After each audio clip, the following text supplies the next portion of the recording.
Hi, this is Norman Kochnik here I'm at Bumrah Beach in the eastern suburbs of Sydney, somewhere different to Coogee, but I'm here to talk to you about the current state of affairs in the newspapers, in particular in England, about the third test between India and England. There's been a lot of discussion. I picked 4 papers, specifically The Guardian. It was one of the papers which certainly had a lot to talk about cricket. The Observer, the Sunday Times and the Independent. So they're the 4 papers I've chosen to talk about. Again, that's the Guardian, the Observer, the Sunday Times and the Independent. All 4 newspapers are well known in England and have covered the cricket quite extensively, but in particular issues around the pitch, as you would imagine, certainly came to the fore.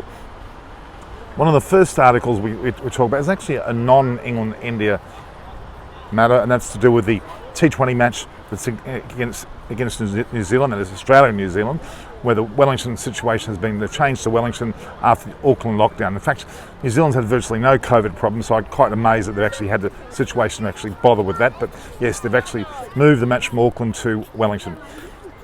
Of course, the discussion around Jonathan Trott's interview, his press conference, says life in a bubble will help unite the England Test squad, which should have happened already. It shouldn't have necessarily happened post the third test.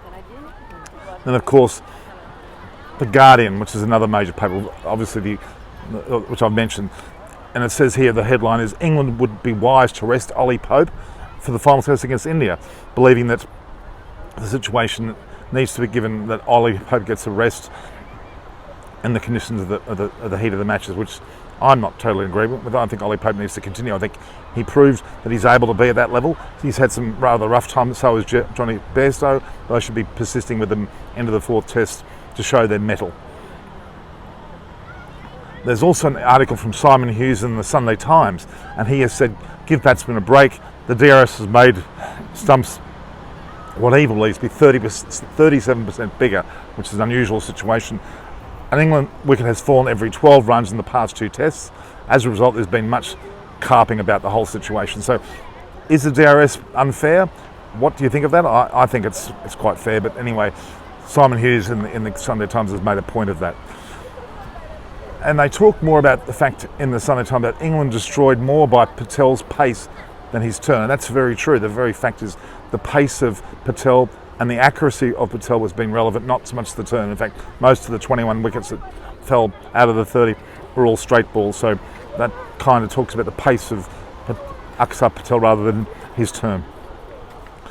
Alistair Cook's also in the Sunday Times, and he's made a quote that I'd have found a way to play Patel. He certainly thinks he'd be able to play Patel, but Ashwin, I'm not sure. So that's a pretty stark statement from a man of Alistair Cook's capacity.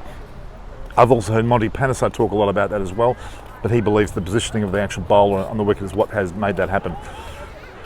It's not long since my own technique was being picked apart by TV punters, but so when I'm commentating now, I'm able to do the same, and that's what the likes of Alistair Cook has said. But he has certainly said he would have found a way to play Patel, but Ashwin is more of a difficulty, and I agree with him. Ashwin's quite difficult to pick, not just from the height, the flight, but actually the pace, the change of delivery, and the carry ball, which actually does turn quite differently. The Sunday Times also talks about the route as the relief bowler. He is a level which, with such ability, is he really a relief bowler? Taking 5 for 8, you would doubt that point completely. And the fact is that Mike Atherton also talks in that particular paper, the Sunday Times. He actually says that the situation he says you should blame technology for the game's lost weekend. That is more than 2 days into the 5 days. He says to blame technology for the game's lost weekend. Interesting. Not going down the track of necessarily blaming the pitch, which most people are doing. The Observer, which talked about the Auckland COVID situation again. Outbreaks hit cricket, even sailing and rugby, which is true, but I can't understand New Zealand's situation. It's actually a very, very good situation in the world climate, but yet they've talked about it. And the Observer also makes a lot of comment about the dire repercussions of awful cricket, the chaos surrounding both the pitch and the conditions and the way that match had turned into a 2-day shemozzle. The fact is, it's an awful cricket chaos. That 2 days is the way it's described in the Observer. The Observer also says that cricket controversy erupts as the POMS get caned, and I guess that is an arguable term. They did get caned, so I think that's a fair point. There's also discussion the backlash hits the partner of Aaron Finch, which is an Australian situation. So quite interesting indeed. Of course, the discussion in the Independent surrounds what we all know. India's Bumrah ruled out the fourth test against England. That is a loss, but India have got Siraj. They've got a number of backup bowlers now to actually support the Indian bowling line, and quite frankly, they're going to be relying on spin rather than pace anyway. Also, the Independent talks about the Chastened England keen to move on after the week to forget.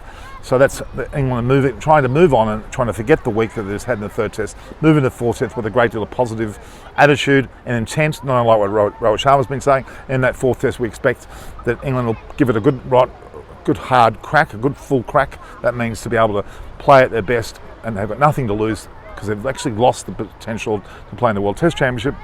But they can arrest the series and have it 2-2, which would mean a drawed series, which actually is a positive, or if not a positive result for England away in an Indian set of conditions to win the series effectively. 2-2 being a draw, but effectively a win. So that is quite a plus as well. Also, there's some discussion in the Independent around Root invites the ICC to make a judgment on Ahmedabad pitch.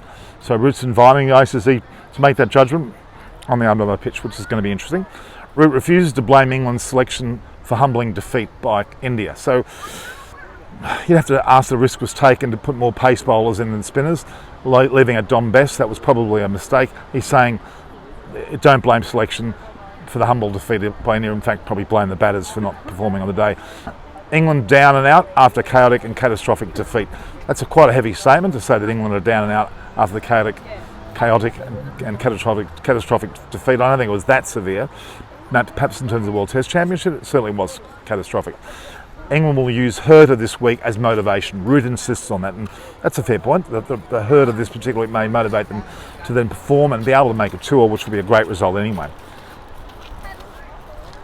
Strauss and Cook, obviously the former openers of England, are left ruining England's vulnerability to spin. So they still rue the situation that England are vulnerable to spin. They had batters that were in the side. Bairstow was put in. Obviously, Ollie Pope was put in. I believe Crawley certainly was someone who could handle it, and obviously Root. But on the day, none of them did. In fact, only really Rohit Sharma came out in front with his 66 in his innings and the fourth innings as well. But ultimately, both sides actually failed with the bat. And it was a very low-scoring match, and England were unfortunate to be defeated. To be calling catastrophic is a bit of a extreme, but they were certainly defeated. So that's all I have for you. This is Norman Kochnick here on Maroubra Beach. You can see lovely Maroubra Beach behind me. A great day in Sydney, Australia, but a very interesting day in terms of English cricket, especially in their media, in their newspapers. So stay tuned for Norman Kochnick. That is Eyes on Cricket with Norman Kochnick. Please view, like and share the posts, and ultimately subscribe, and make sure that you provide lots of support through your WhatsApp locations, wherever you'd like to send it, so as to make this particular channel grow. This is Norman Kochnick on Eyes on Cricket with Norman Kochnick.